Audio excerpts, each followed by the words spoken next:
Priyanka college के final year में पढ़ रही थी और वो दिखने में काफी सुंदर थी, पर उसके आसपास के लोग उसे गुठली, नाटी, ठेंगी कहकर चिढ़ाते थे क्योंकि उसकी हाइट बहुत छोटी थी। यार प्रियंका, यहाँ लोग तुझे गुठली ठेंगी कहते हैं, तुझे बुरा नहीं लगता क्या? बुरा क्या लगना, लोगों का तो काम ही है, लोग तो कुछ ना कुछ कहेंगे ही। फिर भी तेरी हाइट को लेकर तेरा मजाक उड़ाते हैं, बुरा तो लगता ही है ना यार। नहीं, मुझे बिल्कुल बुरा नहीं लगता, मुझे लोगों से कोई फर्क नहीं पड़ता। अच्छा? हाँ, जब मेरे मम्मी पापा मेरा मजाक नहीं उड़ाते, तू मेरी दोस्त होकर मेरा मजाक नहीं उड़ाती, तो लोगों से मुझे क्या लेना देना। ये बात तो सही है। उन्हें क्या पता तू कितनी अच्छी है। हाँ, वो तो है ही। इस तरह से प्रियंका अपने आसपास के लोगों की ऐसी बातों को इग्नोर ही करती थी और खुश रहती थी। तो प्रियंका जब कॉलेज से घर पहुंचती है तब उसकी मम्मी जल्दी से उसे कमरे में ले जाती है। अरे क्या हुआ मम्मी, आप इतनी जल्दबाजी में मुझे यहाँ कमरे में क्यों लेकर आई?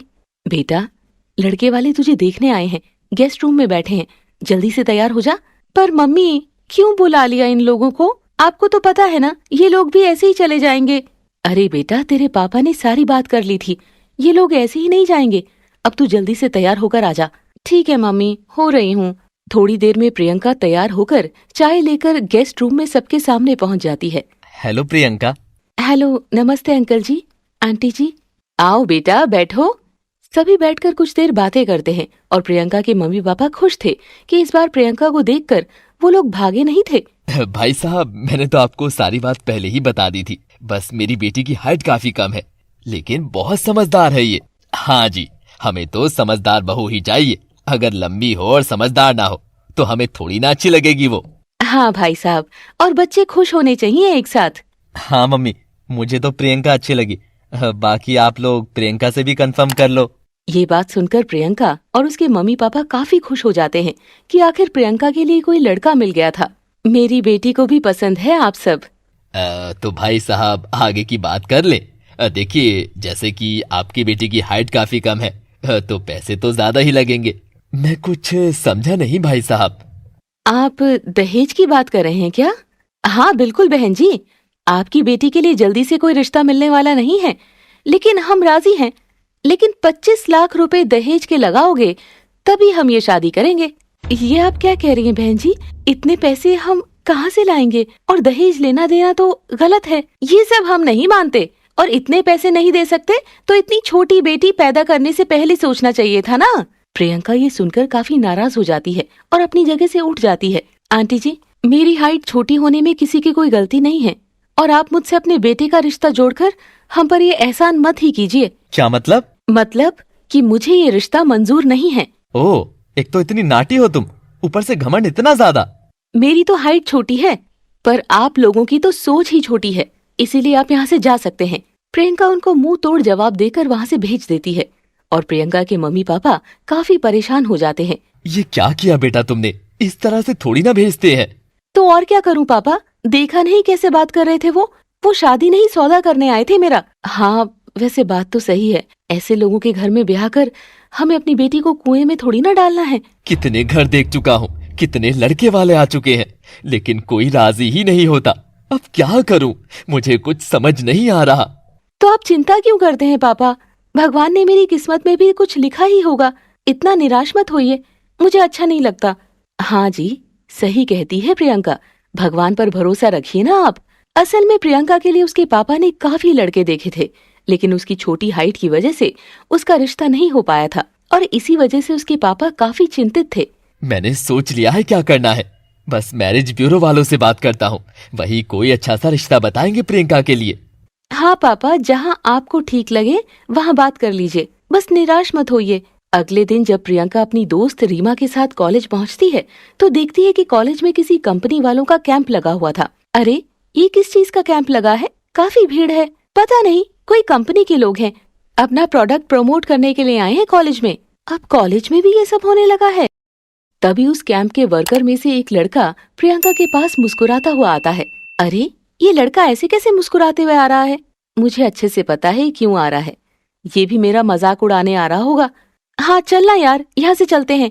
प्रियंका और रीमा वहाँ से जाने लगते हैं। तभी वो लड़का उसे आवाज लगाकर रोक लेता है। हेलो, रुकिए। हाँ बताइए। हम यहाँ अपनी कंपनी का प्रोडक्ट प्रमोट करने आए हैं, आप भी ट्राई कीजिए ना please. We are not interested, हमें नहीं ट्राई करना है। लेकिन क्यों? हमारी मर्जी, हमें नहीं करना। और यहाँ इतने स्टूडेंट हैं, उनके पास तो नहीं जा रहे आप, फिर हमारे पास ही क्यों आए हैं? असल में जब आप कॉलेज में एंटर हुई थी तभी मेरी नजर आप पर पड़ गई थी। मैं कुछ देर से आपको ही देख रहा था।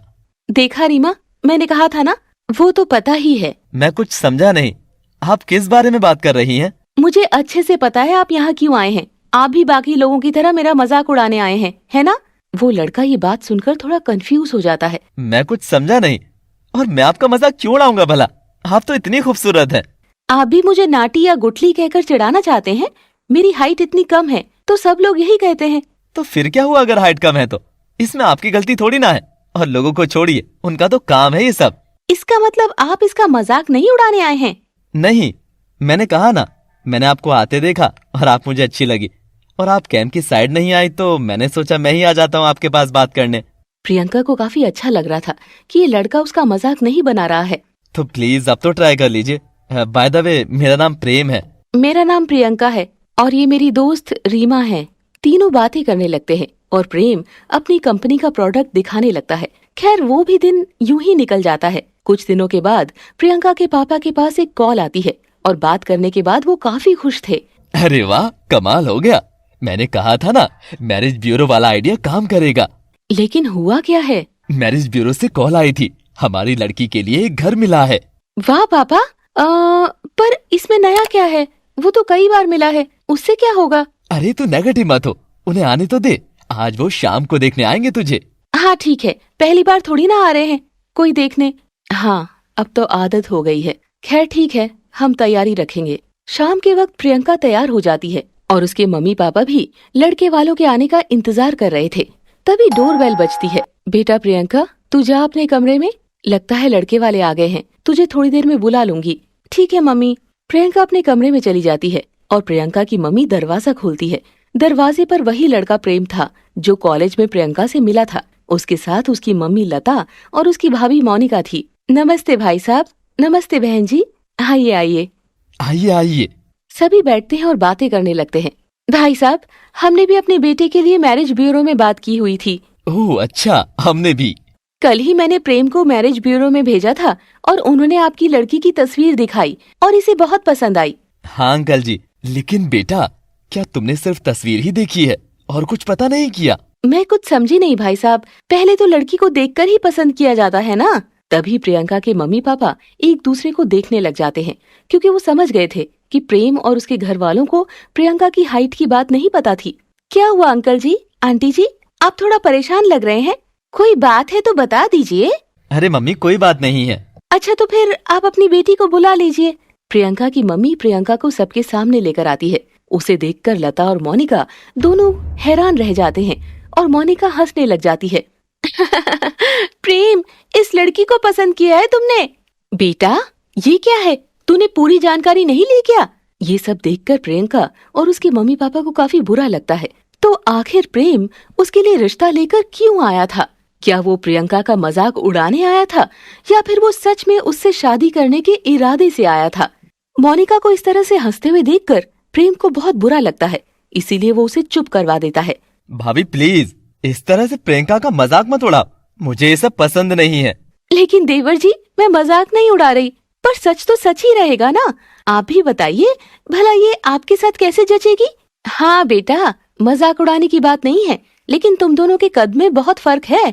बहन जी, मैं यही बात कह रहा था कि मेरी बेटी के बारे में आप सब कुछ जानते हैं या नहीं। आप सब लोग मेरी बात सुनिए, मुझे अच्छे से पता था कि प्रियंका की हाइट कम है, मैं इससे पहले भी मिल चुका हूँ। ये बात सुनकर सभी हैरान हो जाते हैं कि सब पता होने के बावजूद भी प्रेम वहाँ रिश्ता लेकर आया था। ये क्या कह रहे हो बेटा, क्या तुम प्रियंका को पहले से जानते हो? इतना नहीं जानता आंटी जी, बस एक बार कॉलेज में मिला था। प्रियंका के कॉलेज में हमारी कंपनी का कैंप था। हाँ मम्मी, ये वही थे और इन्हें अच्छे से पता था कि मेरी हाइट छोटी है। बिल्कुल, मुझे पता था, इसीलिए मैं अपनी मर्जी से ही यहाँ रिश्ता लेकर आया हूँ, क्योंकि मैं प्रियंका से शादी करना चाहता हूँ। बेटा, ये सब तू सोच समझ कर तो कर रहा है ना? देख, मुझे तो कोई समस्या नहीं है, तेरी जिंदगी है। हाँ मम्मी, मुझे भी कोई दिक्कत नहीं है। हाइट कम होने से इंसान का स्वभाव थोड़ी ना बदल जाता है। मुझे प्रियंका पसंद है। वहीं मन ही मन मोनिका बहुत खुश हो रही थी कि उसकी देवरानी नाटी है। मोनिका खुद से सोचती है, वाह, ये लड़की मेरी देवरानी बनेगी तो मजा ही आ जाएगा, हर वक्त इसे चिढ़ाऊंगी। घर में अच्छा माहौल बना रहेगा। ठीक है बेटा, तुझे पसंद है तो रिश्ता पक्का कर देते हैं। हाँ मम्मी जी। और भाभी प्लीज, आपसे रिक्वेस्ट है, दोबारा कभी प्रियंका का मजाक मत उड़ाना, ये आपकी देवरानी बनने वाली है। नहीं नहीं देवर जी, अब नहीं होगा ऐसा।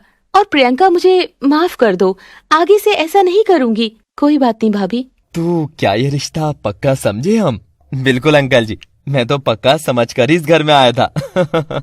ये बात सुनकर प्रियंका के मम्मी पापा बेहद खुश हो जाते हैं और प्रियंका भी। तो वहीं उनका रिश्ता पक्का हो जाता है। हम बहुत खुश है समधन जी, जो आपने हमारी बेटी को अपना लिया। ये तो लेख संजोग की बातें होती है, जहाँ लिखा होता है वहीं शादी होती है। बिल्कुल समधन जी। तो शादी का प्रोग्राम कब तक रखें? देखिए, अभी 1 महीने तक तो कुछ नहीं कर सकते, क्योंकि मेरा बड़ा बेटा संजीव विदेश में रहता है, वो अगले महीने ही आ पाएगा। कोई बात नहीं समधन जी, अगले महीने हम शादी रख लेंगे। हाँ, उसके आने के बाद ही शादी करेंगे। कुछ देर बातचीत करने के बाद प्रेम और उसके घर वाले वहाँ से चले जाते हैं। प्रियंका के घर वालों की खुशी का तो ठिकाना न रहा। आज तो मैं इतना खुश हूँ कि बता भी नहीं सकता। हाँ बिल्कुल, मैं भी। देखा, मैंने कहा था ना, प्रियंका की किस्मत में जरूर कुछ अच्छा ही लिखा होगा। हाँ मम्मी, इस दुनिया में अच्छे लोग तो बहुत हैं, बस मिलते तभी है जब किस्मत में लिखा होता है। मैं कहाँ कोशिश कर रहा था, और ये रिश्ता खुद ही घर चलकर आ गया और पक्का भी हो गया। बस भगवान करे अब खुशी खुशी तेरी शादी हो जाए और तू अपने ससुराल में सुखी रहे। बड़ी धूमधाम से शादी करेंगे इसकी। कितना अच्छा लड़का है, ना कोई दहेज की मांग की और ना हमारी बेटी का मजाक बनाया। हाँ चलो, अब थोड़े टाइम में शादी भी है, बस जल्दी से तैयारी करनी है। 2 महीने बाद प्रियंका की शादी का दिन भी आ जाता है। दूल्हा दुल्हन स्टेज पर बैठे हुए थे और आसपास उनके घर वाले, कुछ रिश्तेदार खड़े थे। उठ जाइए देवर जी, देवरानी जी, आपकी वरमाला का समय हो गया है। हाँ बहू, जाओ माला ले आओ। जी मम्मी जी, अभी लाती हूँ। मोनिका माला लेकर आती है और प्रेम और प्रियंका एक दूसरे को माला पहनाने के लिए खड़े होते हैं। चलो देवर जी, पहले आप पहनाइए। प्रेम प्रियंका के गले में वरमाला डाल देता है और सब लोग तालियां बजाते हैं। देवरानी जी, अब आपकी बारी है। तभी मोनिका अचानक प्रियंका को गोदी में उठा लेती है। चलो जल्दी से पहना दो, मैं ज्यादा देर नहीं उठा सकती आपको। ये देखकर सभी मेहमान हंसने लग जाते हैं। इससे मोनिका की मम्मी पापा को बहुत बुरा लगता है और प्रियंका को भी अच्छा नहीं लग रहा था। भाभी, ये क्या कर रही हैं आप? प्लीज छोड़िए मुझे। अरे अब माला के लिए पति को झुकाना थोड़ी ना है। भाभी प्लीज छोड़िए प्रियंका को। मोनिका, ये कोई तरीका नहीं है मजाक करने का, छोड़ो प्रियंका को। तभी मोनिका उसे वापस नीचे उतार देती है।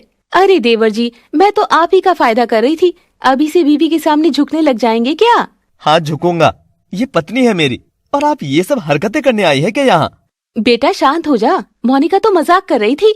हाँ, अब मजाक भी ना करें क्या देवर की शादी में? मोनिका चुप रहो अब। चलो प्रियंका, रस्म पूरी कर लो। प्रेम प्रियंका के आगे झुक जाता है और प्रियंका उसे वरमाला पहना देती है। इसके बाद प्रियंका और प्रेम के फेरे चल रहे थे और भीड़ में से एक औरत की आवाज आती है। अरे बड़ी नाटी है ये दुल्हन, तो छोटे छोटे पैर है, इसे तो चला ही नहीं जा रहा होगा।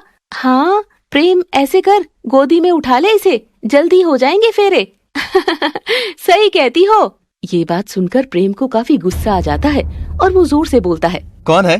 कौन बोला? सामने आओ। छोड़िए ना देवर जी, लोग तो यूं ही बोलते हैं, आप इग्नोर करो। जिस किसी को भी प्रियंका की हाइट से प्रॉब्लम है, वो यहाँ से जा सकता है। शादी में आना इतना भी जरूरी नहीं था, आपके बिना भी शादी हो जाएगी। अरे यार शांत हो जा प्रेम, लोगों का तो काम ही है बकवास करना। रिलैक्स। बेटा फेरे तो पूरे कर ले, गुस्सा बाद में कर लेना। न जाने कैसी छोटी सोच के लोग हैं।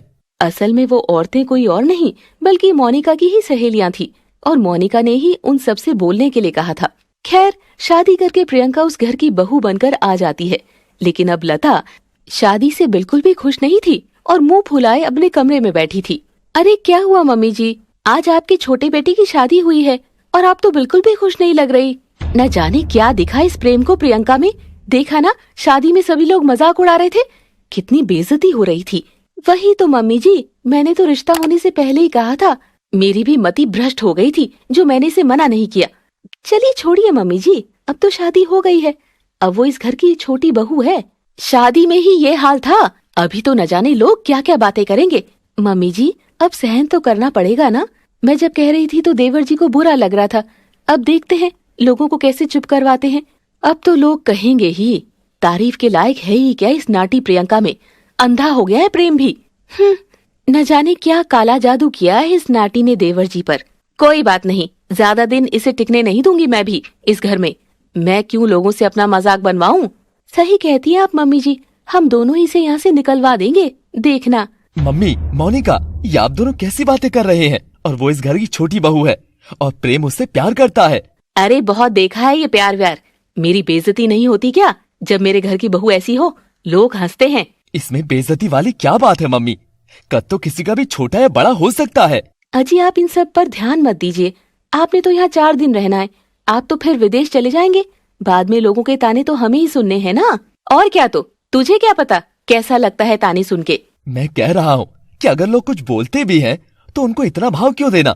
बोलते हैं तो बोलने दो ना, उनसे हमें क्या मतलब? जब रोज रोज ऐसी बातें सुनते हैं देखते हैं तो फर्क तो पड़ता ही है। तू यहाँ रहता तो पता लगता ना। मुझे तो इन झंझटों में पड़ना नहीं है। अगर मैं रहता तो भी मुझे फर्क नहीं पड़ता। आप छोड़िए ये सब, हम देख लेंगे। लोगों की बातों से लता पर इतना प्रभाव पड़ा था कि वो अपनी नई बहू के बारे में गलत सोच बना बैठी थी। अगली सुबह प्रियंका जब कमरे से बाहर आती है तो देखती है कि उसकी सास और जेठानी दोनों अपने अपने काम में लगी थी और प्रियंका को नजरअंदाज कर रही थी। मम्मी जी, मुझे बता दीजिए कोई काम, मैं भी कर देती हूँ। अभी तो कोई काम नहीं है और तू 2-4 दिन बाद काम पर लगना। कहीं कोई रिश्तेदार आ गया तो मुझे ही ताने देगा कि नई बहू को काम पर लगा दिया। ऐसा कुछ नहीं है मम्मी जी, मेरा भी टाइम पास हो जाएगा। कहा ना, अभी 2-4 दिन रुक जा, फिर तुझे ही करना है सारा काम। मम्मी जी, अब लोगों से क्या डरना, वो तो इसे नाटी भी कह रहे थे, फिर फर्क थोड़ी ना पड़ा। बता दो काम। अरे कल ही तो शादी हुई है, इतनी जल्दी काम थोड़ी ना लगवाऊंगी। बड़ा प्यार आ रहा है आपको मम्मी जी प्रियंका पर। मम्मी जी बता दीजिए। चल ऐसे कर, बैठी है तो जाकर मटर छील दे, बस अभी ज्यादा काम नहीं करवाना तुझसे। ठीक है मम्मी जी। प्रियंका मटर छीलने बैठ जाती है। मोनिका छत पर कपड़े सुखाने चली जाती है और लता फोन पर बात कर रही थी। तभी संजीव वहाँ आता है। गुड मॉर्निंग भैया। Good morning Priyanka. अरे तुम काम क्यों कर रही हो? भैया मैं फ्री बैठी थी, प्रेम भी ऑफिस चले गए हैं तो मैंने ही मम्मी जी से बोला कि थोड़ा काम कर देती हूँ। अच्छा मोनिका, कहाँ हो तुम? मेरे लिए चाय ले आओ। भैया मोनिका भाभी तो छत पर गई है। कोई बात नहीं, मम्मी को बोल देता हूँ। नहीं भैया, मम्मी जी फोन पर बात कर रही हैं, आप बैठिए, मैं चाय लेकर आती हूँ। नहीं नहीं प्रियंका, तुमसे थोड़ी ना अभी रसोई का काम करवाना है। कुछ नहीं होता भैया, चाय ही तो बनानी है, 2 मिनट में बन जाएगी। प्रियंका कुछ ही देर में चाय बनाकर ले आती है। संजीव जैसे ही चाय पीता है बहुत खुश हो जाता है। अरे वाह प्रियंका, इतनी मजेदार चाय तो मैंने कभी नहीं पी, सच में। थैंक यू भैया। मजा ही आ गया चाय पीकर, मन करता है और 4-5 कप पी लूं। इतने में मोनिका भी वहाँ आ जाती है। क्यों जी, ऐसा क्या है इस चाय में? मैं क्या चाय गंदी बनाती हूँ? नहीं नहीं, प्रियंका ने तो बहुत अच्छी बनाई है चाय, पता नहीं क्या डाला है उसमें। इस बात से मोनिका काफी चिढ़ जाती है कि संजीव उसकी चाय की तारीफ कर रहा था। हाँ, मैं तो आपकी चाय में नमक डाल कर देती हूँ, कभी मेरी चाय की तो तारीफ की नहीं। अब तारीफ के लायक बनाओगी तभी तो करूँगा। और तुमने चाय बनाई कैसे? तुम्हारा तो हाथ ही नहीं पहुँचता चूल्हे तक। वो भाभी जी, मैंने कुर्सी रख ली थी, उस पर चढ़कर बना दी। बहुत बढ़िया। मोनिका उसका मजाक उड़ाने लगती है। तभी वहाँ पर लता भी आ जाती है। क्या हो गया? आपकी छोटी बहू ने कुर्सी पर चढ़कर चाय बनाई है। सोच कर तो देखो कैसे लग रही होगी। कुछ नहीं मम्मी, प्रियंका ने मुझे चाय बना कर दी, बहुत अच्छी बनी थी तो मैंने तारीफ कर दी और ये मोनिका चिढ़ गई।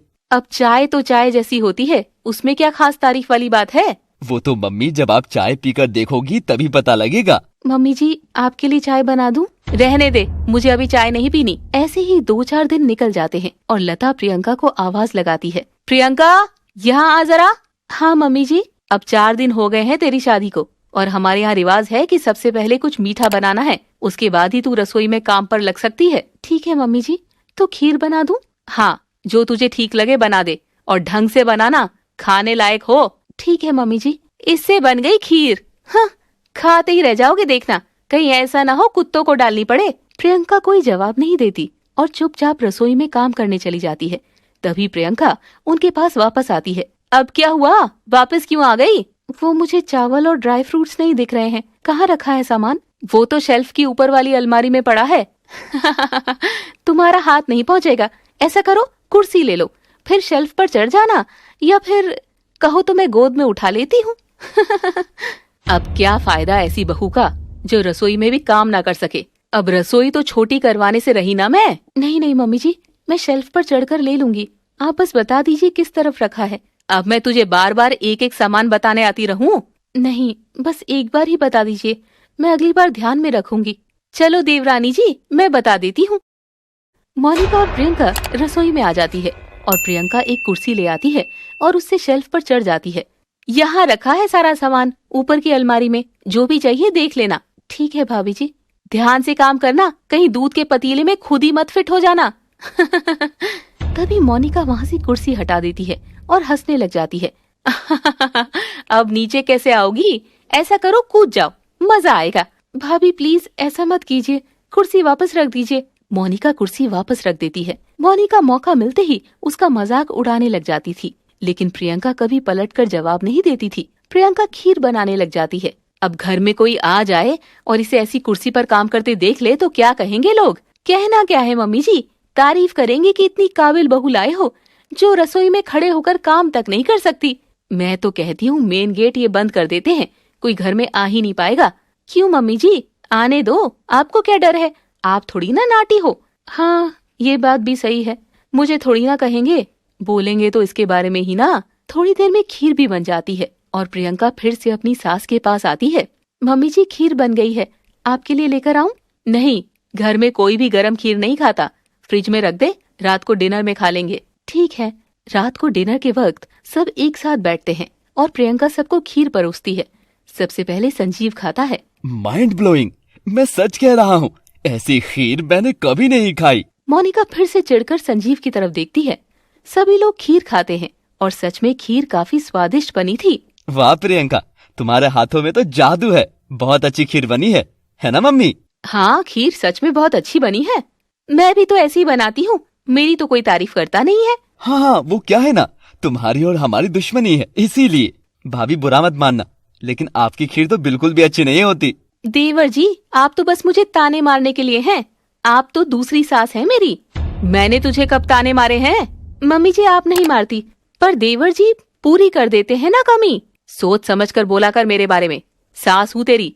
सॉरी मम्मी जी। जो भी है, खीर बहुत अच्छी बनी है, अब तो खाने का मजा ही आ जाएगा।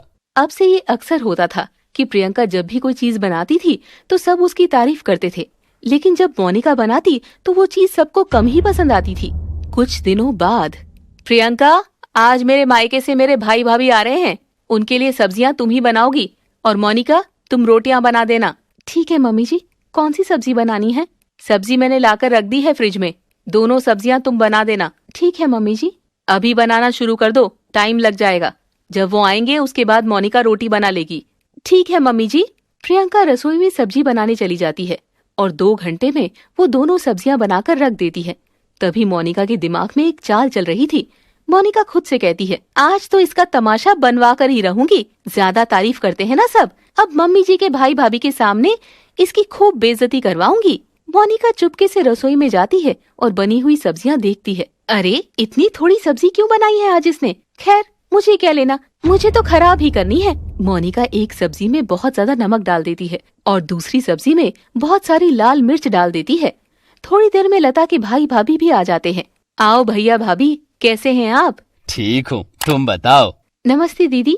तो सब आपस में बैठकर थोड़ी देर बातें करते हैं और फिर खाना खाने का टाइम हो जाता है। मोनिका, प्रियंका, चलो खाना लगा दो जल्दी से। ठीक है मम्मी जी। मोनिका रसोई में रोटियां बनाने लग जाती है और थोड़ी देर में प्रियंका उन दोनों के लिए खाना लगा देती है। मोनिका मन ही मन सोचती है, अब आएगा असली मजा तो। बस 1-2 मिनट में आवाज आने वाली है, मम्मी जी फूट पड़ेगी ज्वालामुखी की तरह। तभी लता जोर से चिल्लाकर प्रियंका को आवाज लगाती है, प्रियंका जल्दी यहाँ। और वहीं मोनिका मन ही मन खुश हो रही थी कि अब प्रियंका को डांट पड़ेगी। अपनी सास की आवाज सुनते ही प्रियंका जल्दी से उनके पास जाती है। क्या हुआ मम्मी जी?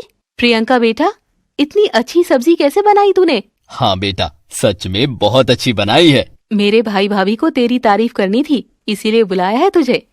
ये सुनकर प्रियंका काफी खुश हो जाती है और वहीं मोनिका रसोई में खड़ी सोच रही थी कि अभी तक कोई तमाशा क्यों नहीं हुआ। मोनिका खुद से कहती है, अरे क्या बात है, कोई चीखने चिल्लाने की आवाज नहीं आ रही, जरा देखूं तो जाकर। मोनिका रसोई से बाहर उनके पास जाती है और देखती है कि सब तो हंस हंस कर बातें कर रहे थे। अरे ये क्या, लगता है अभी तक सब्जी खाई नहीं इन लोगों ने। इधर आ मोनिका, तू भी सीख ले कुछ प्रियंका से। क्या मतलब मम्मी जी? मोनिका बेटा, खाना तो मैंने पहले भी कई बार खाया है यहाँ पर, लेकिन मजा तो आज ही आया है खाकर। इतनी अच्छी सब्जी बनाई है इसने। ये बात सुनकर मोनिका काफी हैरान हो गई थी, क्योंकि उसने तो सब्जी खराब कर दी थी। फिर ये कैसे हुआ? अरे ऐसा कैसे हो सकता है? ये सब्जी अच्छी कैसे हो सकती है? आपने खाई तो है ना? क्या मतलब है, अच्छी क्यों नहीं हो सकती? क्या बात है? नहीं मम्मी जी, मैंने भी सब्जी टेस्ट की थी, इसमें नमक इतना ज्यादा था और एक में मिर्ची इतनी ज्यादा थी, और आप कह रहे हो कि अच्छी बनी है? लेकिन बेटा, सब्जी में तो नमक मिर्च सब कुछ एकदम परफेक्ट है, ये देख तू खाकर। मोनिका दोनों सब्जियां चखती है और सब्जियां काफी अच्छी बनी थी, इसीलिए वो काफी हैरान हो गई थी। ये कैसे हो गया? ये तू क्या बार बार कहे जा रही है? मैं बताती हूँ मम्मी जी, भाभी ऐसा क्यों कह रही है, अभी दिखाती हूँ। तभी प्रियंका अपना फोन निकालती है और एक वीडियो दिखाती है जिसमें मोनिका सब्जियों में नमक और मिर्च डाल रही थी। ये देखिए मम्मी जी, मेरी बनाई हुई सब्जियों में भाभी ने नमक मिर्च डाल दिया था। हाँ मोनिका, ये क्या हरकत की है? वो मम्मी जी बस वो तो मैं। मोनिका की ये हरकत देखकर सब लोग बहुत हैरान हो गए थे और मोनिका को प्रियंका पर बहुत गुस्सा आ रहा था। ये हाल है जेठानी के। पर प्रियंका बेटा, अगर सब्जी खराब हो गई थी तो तूने इन्हें ठीक कैसे किया? मैंने ठीक नहीं किया मम्मी जी, मुझे तो पहले ही शक हो गया था कि भाभी सब्जियों में कुछ करेंगे। वो कैसे? मैंने भाभी को गुस्से में देखा था और मैं समझ गई थी कि ये कुछ करने वाली हैं, इसीलिए मैंने आपके लिए पहले ही सब्जियां निकाल कर रख दी थी। शर्म आनी चाहिए मोनिका तुझे, अपनी देवरानी के साथ ऐसी घटिया हरकत करते वक्त थोड़ा तो सोच लेती। तुम क्या हर वक्त मुझ पर नजर गड़ाए रखती हो प्रियंका? चुप कर, एक तो चोरी ऊपर से सीना जोरी। आप मुझे कह रही है मम्मी जी? आप खुद भी तो प्रियंका की बुराई करती रहती थी, आज आपको इस पर इतना प्यार आ रहा है? चुप कर बदतमीज, जा अंदर काम कर, तुझे तो मैं बाद में देखूंगी। मोनिका मुंह बनाकर वहाँ से चली जाती है और प्रियंका को कोसने लग जाती है। कोई बात नहीं है, एक ही घर में देवरानी जेठानी के बीच यही चलता है। हाँ भाभी, देखा ना भैया, क्या तमाशा बना दिया बहू ने। अब ये तो लेडीज का मामला है, मैं तो कुछ नहीं बोलना चाहता। खैर, मेहमानों के जाने के बाद लता मोनिका को काफी डांटती है, लेकिन मोनिका पर तो जूं तक नहीं रेंग रही थी। मम्मी जी, इतनी भी बड़ी बात नहीं है, ये सब तो चलता है, हमारे यहाँ नहीं चलता। टीवी देख देख कर दिमाग खराब हो गया तेरा। ऐसा नहीं है मम्मी जी, सफाई मत दिखा, आज के बाद ऐसी कोई हरकत की तो अपना हिसाब लगा लेना। ठीक है मम्मी जी, नहीं करूँगी, मुझे माफ कर दीजिए। माफी मुझसे नहीं, प्रियंका से मांग, उसके साथ तूने गलत किया है। मैं कोई माफी नहीं मांगने वाली प्रियंका से। रहने दीजिए मम्मी जी, कोई बात नहीं, मैं भाभी से नाराज नहीं हूँ। भले हो जा नाराज, मुझे कोई फर्क नहीं पड़ता। मोनिका अपने कमरे में चली जाती है और कुछ दिनों के बाद ये बात भी ठंडी पड़ जाती है और एक दिन लता को किसी रिश्तेदार के घर से कीर्तन का बुलावा आता है। आज एक रिश्तेदार के घर कीर्तन है, सभी को बुलाया है। ठीक है मम्मी जी, मैं तैयार हो जाऊंगी। हाँ मम्मी जी, मैं भी हो जाऊंगी, लेकिन प्रियंका तू रहने दे, तू वहाँ जाएगी तो लोग तेरा मजाक बनाएंगे। लेकिन मुझे इस बात से कोई फर्क नहीं पड़ता मम्मी जी कि लोग क्या कहते हैं, लेकिन मुझे तो बुरा लगता है कि कोई मेरी बहू के बारे में ऐसे बोले। तू घर पर ही रह ले। ठीक है मम्मी जी, जैसा आप कहें। मम्मी जी ले चलिए, ऐसे मैं जा रही हूँ और प्रियंका ना जाए तो अच्छा लगता है क्या? मुझे अच्छे से पता है मोनिका तू क्या सोच रही है, तू चाहती है कि लोग प्रियंका का मजाक उड़ाए, तभी तुझे अच्छा लगेगा। हे राम राम, नहीं नहीं मम्मी जी, भले मत लेकर जाइए, पर मुझ पर ये इतना बड़ा इल्जाम मत लगाइए। लेकिन असल में मोनिका यही सोच रही थी, क्योंकि प्रियंका का मजाक बनने से सबसे ज्यादा खुशी मोनिका को ही होती थी। मम्मी जी, लोग तो हमेशा कमियां ही निकालते आए हैं, उनकी वजह से हम क्यों अपना काम करने से रुके? हाँ, ये बात भी ठीक है। चल फिर तू भी तैयार हो जाना, और बाकी लोग कुछ बोले तो तू खुद ही संभाल लेना। ठीक है मम्मी जी, आप चिंता मत कीजिए। प्रियंका के अच्छे व्यवहार से खुश होकर धीरे धीरे लता उसके साथ अच्छा व्यवहार करने लगी थी। खैर, कुछ देर के बाद तीनों कीर्तन में पहुंच जाती है। तभी दो औरतें उनके पास आती है। वो दोनों काफी मोटी थी। कैसी है लता? ठीक हूँ, तुम बताओ। ये बाल विवाह किसका करवा कर लेकर आई है? लता गुस्से में बोलती है, ये मेरी बहू है और बाल विवाह नहीं हुआ है, समझी? वो आंटी जी, इसकी हाइट ज्यादा ही छोटी है पर उम्र नहीं। अरे ये तो बड़ी ही नाटी है, ऐसा लगता है जैसे बच्चा है कोई। गोद में ही उठा ले लता, बच्चे की भी कमी पूरी हो जाएगी। सही बात है, बहू ऐसी लाओ कि बहू भी रह जाए और बच्चे की भी कमी पूरी कर दे। हाँ, बड़े मजाकिया हो आप आंटी जी। अब भगवान ने जैसा बना दिया है उसका मजाक बनाने वाली तुम दोनों कौन होती हो? और मोनिका, क्या समझाया था मैंने? सॉरी मम्मी जी। वैसे आंटी जी, आप भी तो इतनी गोल मटोल हैं, तो क्या आपकी भी बॉल बनाकर खेल सकते हैं क्या हम? सही कह रही हो प्रियंका, खेल सकते हैं। ये बात सुनकर दोनों औरतें बहुत गुस्सा हो जाती है। दूसरी औरत कहती है, बड़ी बदतमीज है ये लड़की तो। क्यों? जब तुम उसका मजाक बना रही थी तब नहीं सोचा ये? तुम भी तो बदतमीजी ही कर रही थी। कोई छोटा जवाब दे दे तो बदतमीजी, और बड़े लोग कुछ भी बोल सकते हैं क्या? दोनों औरतें मुंह बनाकर वहाँ से चली जाती है। तभी सुनीता उनके पास आ जाती है। वो लोग सुनीता के घर ही कीर्तन पर आए थे। और लता बहन कैसी हो? अच्छा किया जो दोनों बहुएं को भी ले आई। तभी मोनिका और प्रियंका सुनीता के पैर छूती है। प्रणाम आंटी जी। प्रणाम आंटी जी। खुश रहो बेटा, बहुत अच्छा किया आकर। हाँ, मैं भी बहुओं के बिना थोड़ी ना आती। और ये दोनों औरतें क्या कह रही थी? कुछ नहीं, मेरी बहू का मजाक बना रही थी। अरे इनकी तो आदत ही है, ये तो हर किसी का मजाक उड़ाती रहती हैं, किसी न किसी बात पर। तू ध्यान मत देना। हाँ, प्रियंका ने भी कुछ बहुत अच्छे से जवाब दिया। अब दोबारा कभी ऐसा नहीं करेगी। थोड़ी देर में भजन गान शुरू हो जाएगा। तुम तीनों में से कोई चाहे तो भजन आरती भी गा सकता है। हाँ क्यों नहीं, मेरी दोनों बहुएं भजन गाएंगी, देखना। ठीक है, तो भेज दे दोनों को आगे स्टेज पर। लता अपनी दोनों बहुओं को भजन गाने के लिए आगे ले जाती है। सबसे पहले प्रियंका भजन गाती है। जय गणेश जय गणेश जय गणेश देवा, माता जाकी पार्वती पिता महादेवा। जय गणेश जय गणेश जय गणेश देवा, माता जाकी पार्वती पिता महादेवा। सब लोग मोनिका प्रियंका के लिए तालियां बजाते हैं और उसकी तारीफ करते हैं। वाह भाई प्रियंका, बहुत अच्छी आरती गाई है, रौनक ही लगा दी। थैंक यू आंटी जी। अरे आंटी जी, मेरी आरती सुनना, फिर देखना ये तो कुछ भी नहीं है। अच्छा चल तू भी गा ले, यही वाला गाऊंगी मैं भी। मोनिका स्टेज पर जाती है और आरती गाना शुरू करती है, लेकिन वो बेहद बेसुरा गा रही थी। जय गणेश जय गणेश जय गणेश देवा, माता जाकी पार्वती पिता महादेवा। जय गणेश जय गणेश जय गणेश देवा, माता जाकी पार्वती पिता महादेवा। सब लोग उस पर हंस रहे थे, इसीलिए लता मोनिका के पास जाती है और बीच में से ही उसका हाथ पकड़कर उसे वापस ले आती है। अरे चुप कर मोनिका, इतना बेसुरा गा रही है, देख सबको। क्यों मम्मी जी, इतना अच्छा तो गाया है। मेरा सर अच्छा गाया है, देख लोग कैसे हंस रहे हैं सारे तुझ पर। तभी मोनिका को बहुत बुरा फील होता है और सारे लोग उसके बेसुरे भजन पर हंस रहे थे। उसे प्रियंका पर गुस्सा आ रहा था। पिछले एपिसोड में आपने देखा कि मोनिका अपनी हरकतों की वजह से घर में काफी शर्मिंदा होती है और उसे प्रियंका पर बहुत गुस्सा आता है।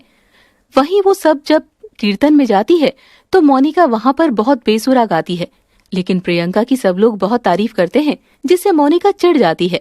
अब आगे कीर्तन के बाद तीनों घर आ जाती है और लता अपनी बड़ी बहू मोनिका को सुनाने लग जाती है। सारे जहां में मेरी बेइज्जती करवा दी। मोनिका, इतना गंदा गाना गाया है तूने। मम्मी जी, इतना भी गंदा नहीं गाया था जितना आप कह रही हैं। अरे सारे लोग हंस रहे थे, अगर गाना नहीं आता तो स्टेज पर चढ़ी क्यों? सॉरी मम्मी जी, आगे से कहीं नहीं गाऊंगी। प्रियंका को देख, कितना सुंदर गाती है, सब लोग तालियां बजा रहे थे। खाना भी यही अच्छा बनाती है, गाती भी यही अच्छा है, बातें भी यही अच्छी करती है। मैं तो किसी काम की ही नहीं हूँ ना, है ना? मैं ये नहीं कह रही, लेकिन जो अच्छा काम करेगा तारीफ तो उसी की होगी ना। तभी संजीव और प्रेम भी वहाँ पर आ जाते हैं और देखते हैं कि मोनिका ने मुंह फुला रखा है। अरे अब क्या हो गया, इसने क्यों मुंह फुला रखा है? रे बेटा, कीर्तन में गए थे, इतना बेसुरा गाना गाया इसने और वहाँ पर सब लोग मजाक उड़ा रहे थे। कमाल है भाभी आपकी भी। देवर जी, आप तो कुछ मत कहिए, बस ताने ही देते रहते हैं।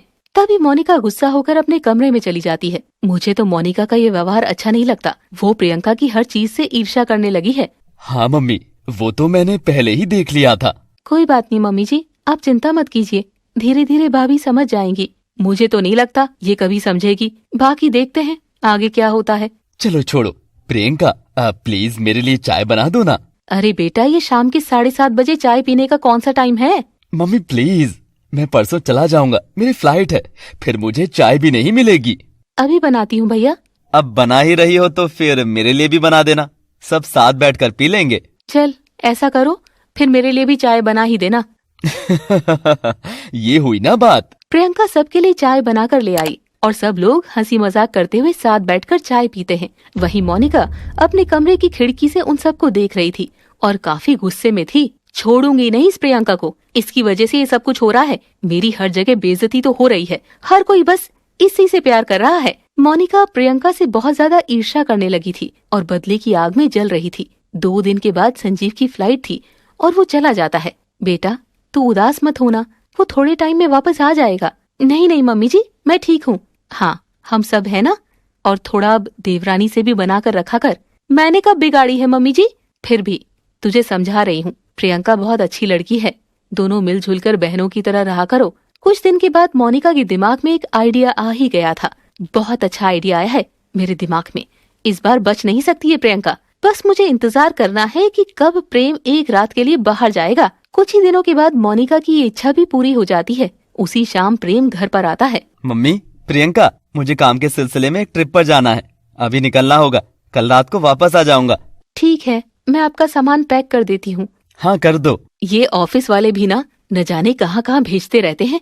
मम्मी ये सब तो चलता ही है। वही मन ही मन मोनिका बहुत खुश हो रही थी कि प्रेम जा रहा है। तो उस रात घर पर सिर्फ लता, मोनिका और प्रियंका ही थी। सभी अपने अपने कमरे में सो रहे थे। रात के 12 बजे थे। मोनिका खुद से कहती है 12 बज गए हैं, लगता है अब तो सब सो ही गए होंगे। मोनिका चुपके से उठकर लता के कमरे में जाती है और देखती है कि वो सो रही थी। मम्मी जी तो सो रही हैं। तिजोरी की चाबियां इनके तकिए की साइड में ही होगी, अभी उठा लेती हूँ। मोनिका धीरे धीरे लता के पास जाती है और उसके तकिए की साइड में रखी तिजोरी की चाबियां उठाकर बाहर ले आती है। बस अब तिजोरी में से कुछ गहने और पैसे गायब करने हैं और प्रियंका के कमरे में रखने हैं। मोनिका तिजोरी खोलकर गहने और पैसे उठाकर प्रियंका के कमरे में चली जाती है। मोनिका चुपके से अलमारी खोलकर उसके अंदर पैसे और गहने रख देती है। अब ये चाबियां वापस मम्मी जी के पास रख देती हूँ, मुझ पर शक भी नहीं जाएगा।